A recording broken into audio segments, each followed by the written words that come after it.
All right, so this is a follow-up to my last video because we did get an update from Steven's co-host, I think it is, Gerald.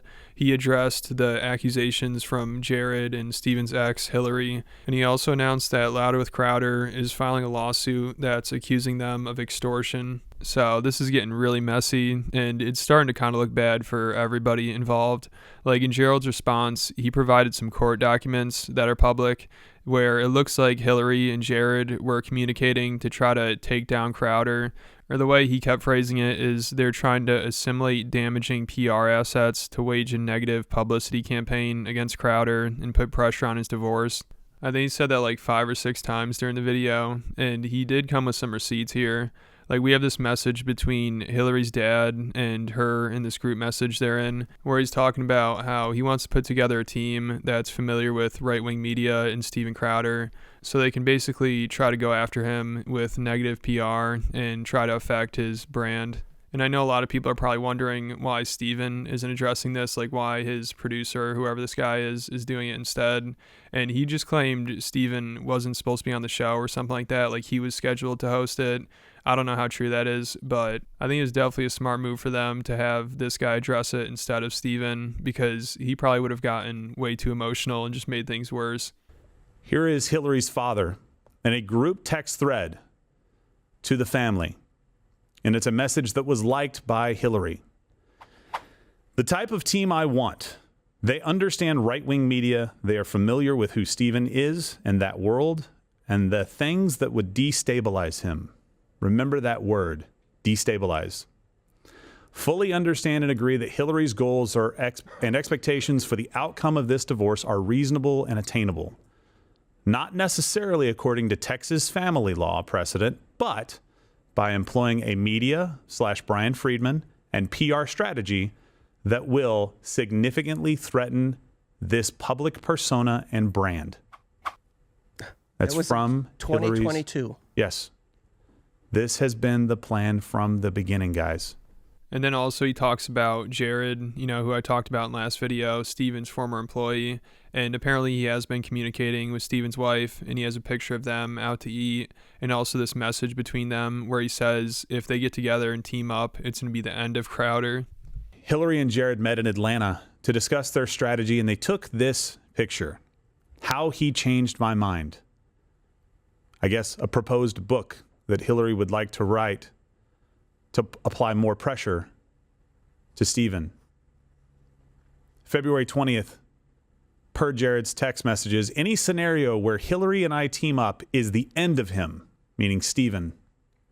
It is his worst nightmare. Watch the real fear enter his eye when Tim asks the question. All been going on behind the scenes.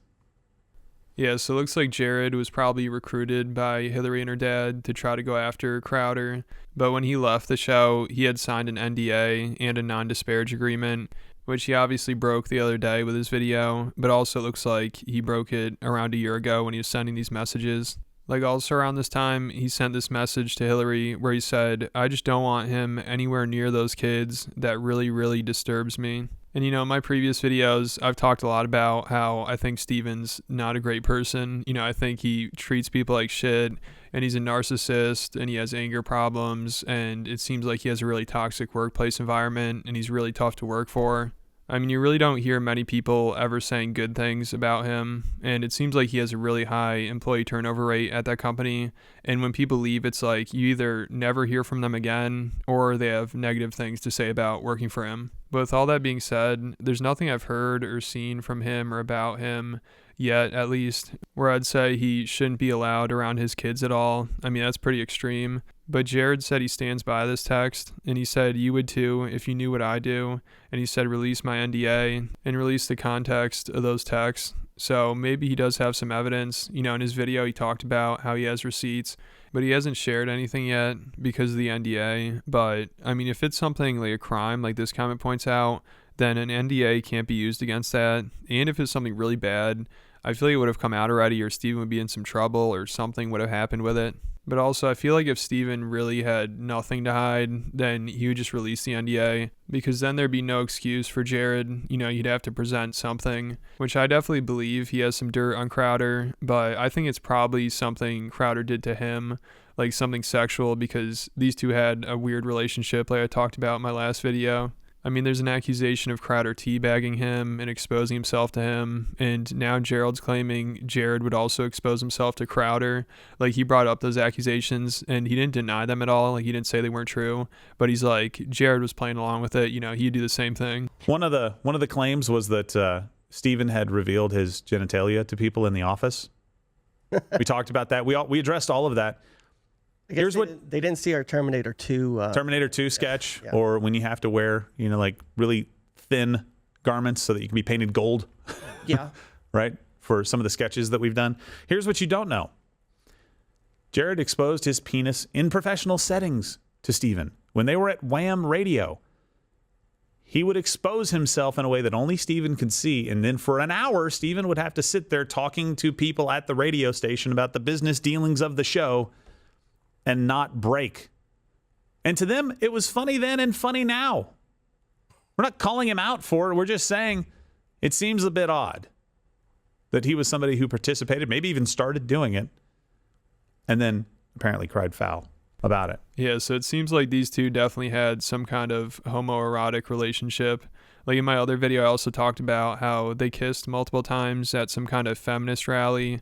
And then I also found this video that somebody posted where they said Jared and Steven were at a Shia LaBeouf event. And I guess Steven was trying to own the libs again, and he leaned in to try to kiss Jared. So these two had a very strange relationship going on. And my guess is that's probably why Crowder gave him such a hard time when he was trying to leave. So also during this video, Gerald claims that Hillary had deleted thousands of hours of Ring camera footage from their house, which she was barred from doing so by the court. Hillary deleted all of the other footage from that house on the Ring cameras and the Lake residence when a court expressly barred her from doing so. How many hours? Over 2,000 hours. Also, 8,000 hours never even handed over, along with 18 seconds from the doctored video itself. A note, Substack video had small portions that were not even included in the court-issued videos, which means that it came from some other source. You can do the math. This was all a part of the plan that we talked about. Yeah, so it sounds like the wife had orchestrated this plan to try to expose Steven through the media, but it doesn't sound like she lied about him at all or slandered him or anything like that. Like Gerald just said, she wasn't doing it to tell the truth. She was doing it to try to misrepresent what's going on and then put pressure on him during the divorce. And apparently one of her attorneys said once there's enough pressure on Steven, then they'll show him the path to make it all go away. And at the right time, Mark Scroggins, the first of three attorneys, will show SC the path to make it all go away. Do you understand what they're saying there, guys? We're going to wage a campaign against Steven. Not to tell the truth about Steven, but to misrepresent things that are going on so that we can put pressure on him. Doesn't matter if these things are true or not. People are going to run with it because, hey, Steven Crowder tells some jokes sometimes that offend people. So they're going to run with it and they're going to put pieces out in the newspaper. And then when the pressure is so much, when we have wrecked his life enough, at the right time, and I quote, bring it back up, at the right time, Mark, referring to Hillary's first divorce attorney, will show SC the path to make it all go away. Yeah, so that sounds a little sketchy. And Gerald, he makes it seem like she's doing this just to get more money out of Crowder. And apparently he's already paying her $25,000 a month. And also Gerald claims that they're paying for her legal fees. But I think a lot of it has to do with the custody of her kids. Like they also showed these messages between her and her mom, I believe, where she's talking about an offer she got from Steven, and she said financially it was really good, but she said when it comes to the children, the offer was I got all of June, some of July, 2 weeks in August, and then one in the fall. And she said this offer, like financially, was way better than she'd do in court, but she turned it down because she said she wants more freedom, which I'd imagine she wants more time with the kids. Yeah, so this whole thing sounds really messy. I mean, it's like watching a soap opera or something. Like, this is out of control. Apparently, also, They claim that Steven's wife had given Jared the address to where their kids were, like where they stay. And then I think Gerald implies here that Jared or somebody that he was in contact with then sent a potato or a yam to the house that said, "Watch it, effing watch it." You know, the line from that Ring footage of Steven Crowder's house when he's arguing with his wife. So this shit just keeps getting even crazier. The address where the children slept part of the time was intentionally doxed. Hillary sent the private and unlisted residential address to Jared. You know how I know it was private and unlisted? Because I was in charge of making sure it was so. Do you know why? To make sure that the kids were safe. Not everybody likes Steven. So I don't know what the deal is with that, but after all this, you know, Hillary and Jared don't really look completely innocent here anymore. You know, I think Jared probably should have just stayed out of it, unless he really does have some evidence of Steven doing something terrible where people would be like, yeah, get his kids away from him. But unless there's any more big revelations that come out, I could see people just being like, you know, this is getting to be too much petty drama to follow. Let the courts figure it out. We don't need to know this information. And at this point, it's hard to choose a side because nobody seems really innocent.